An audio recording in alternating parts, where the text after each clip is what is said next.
अगर इस विश्व में संत समाज ना होता तो कलयुग की जो स्थिति आज है ना वर्तमान में, वो अनेकों वर्ष पूर्व कलयुग की स्थिति होती। और शंकराचार्यों का विशेष स्थान संत समाज में जो शिरोमणि है, ऐसा गहरा रहस्य आज शंकराचार्यों के बारे में हम आपको बताने का प्रयास करेंगे और अपने दर्शकों से अनुरोध करते हैं कि इसे ज्यादा से ज्यादा शेयर करें, क्योंकि सच्ची वार्ता है, सच्ची घटना है शंकराचार्यों जी की। दर्शकों, कलयुग जब अपना प्रभाव अत्यधिक दिखाता है ना, तो संत समाज की अवहेलना होती है, जो कि अनेकों वर्षों से हो रही है। लेकिन इन दिनों में जो ट्रेंड चल रहा है, जो संतों में शिरोमणि है, जो संतों की अंतिम स्थिति होती है, वो शंकराचार्यों की स्थिति होती है। उनका अपमान यानी घोर कलयुग। कलयुग में जो भी घटनाएं घटित हो रही है ना, गलत, इसमें कसूर किसका है? कसूर हम सबका है कि हमारे होते हुए संतों का अपमान हो रहा है। जब ये संत नहीं रहेंगे तो सत्य की वार्ता कौन करेगा? और कलयुग के प्रभाव के कारण सब प्रकार के जीव कलयुग से आच्छादित होते रहेंगे और अपना पतन करते रहेंगे, जो आज वर्तमान में हो रहा है। दर्शकों, पहले क्या स्थिति थी कि विदेशी लोग आते थे, भारत पर आक्रमण करते थे, भारत की जो धर्म की स्थिति थी उसे खंडित करने का प्रयास करते थे। तब तक तो कहीं ना कहीं सही था, क्योंकि भारत के अंदर के लोग जो थे वो सही थे, वो स्थिति को संभालने में सक्षम थे। लेकिन जो आज की वर्तमान स्थिति है वो इससे विपरीत होती जा रही है कि जो भारतीय नागरिक है वही सनातन की ध्वज को नीचा करना चाहता है, उसे गिराना चाहता है।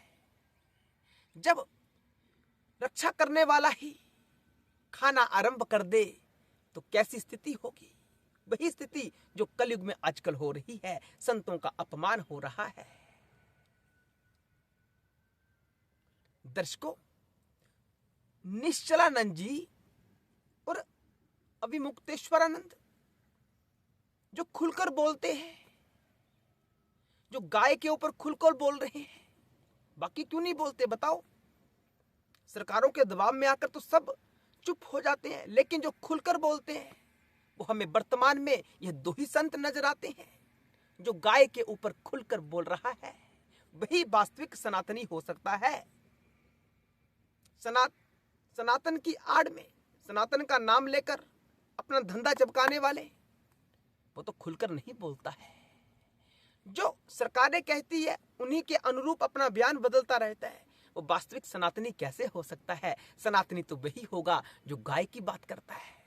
अविमुक्तेश्वरानंद से बढ़कर गाय पर चर्चा कौन करता है?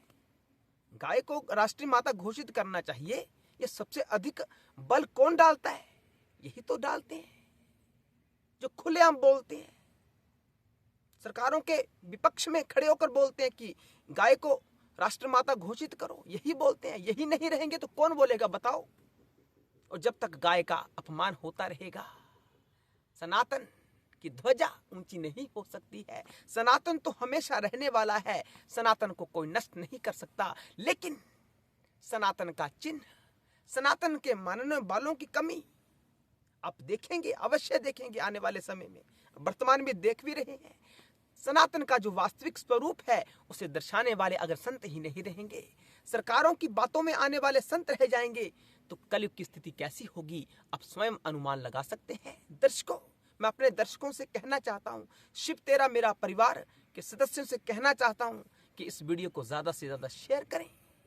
दर्शकों, सनातन में जो मूल ज्ञान है ना, अगर शंकराचार्य ना होते, जगत गुरु आदि शंकराचार्य ना होते, तो वर्तमान में जो भी गहरा सा गहरा ज्ञान हमारे पास उपलब्ध है वो हमारे पास ना होता। यूं कहें कि सनातन का आधार हम शंकराचार्य जी को कह सकते हैं। सनातन तो अनेकों सदियों से है, जब से सृष्टि उससे पहले का सनातन है।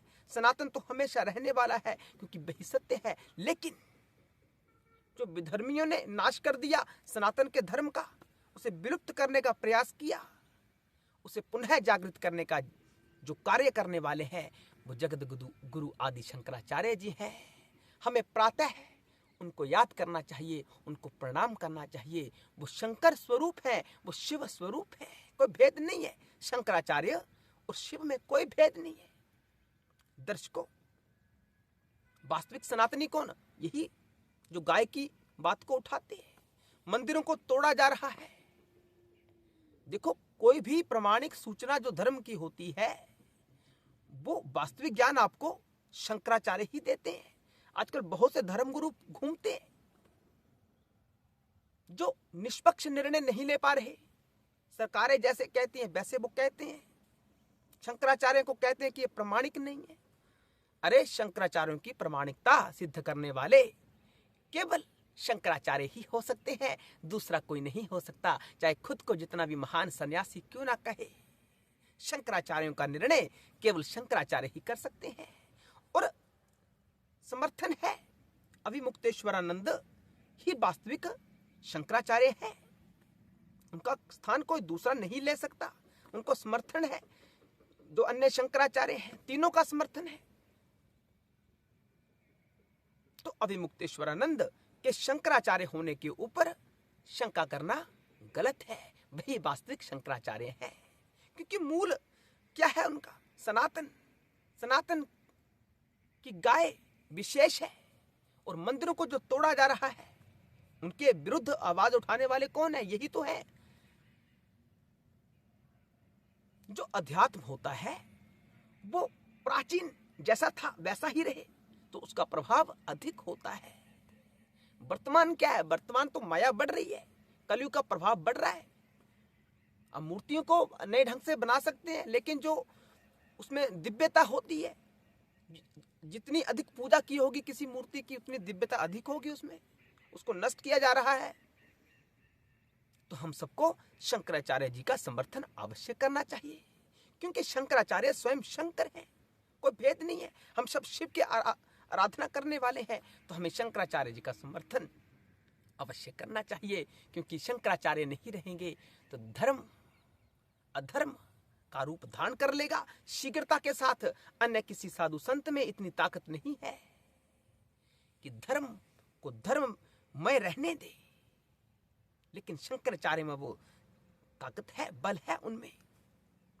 आगे कहा गया कि उनका घोर अपमान हो रहा है ना, इसीलिए तो वर्तमान में यह स्थिति हुई है कलयुग की।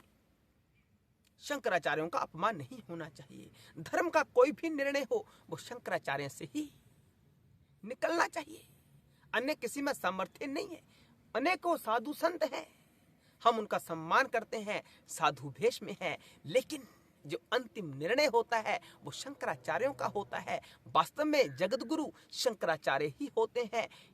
यद्यपि कई साधु संत अपने नाम के आगे जगत गुरु लगाते हैं, लेकिन जो मूल है, जो वास्तविक है, जो सच्चे हैं, वो केवल शंकराचार्य हैं। इसलिए शंकराचार्य का हमें समर्थन करना चाहिए, क्योंकि वो हमारे शंकर हैं। हर हर महादेव।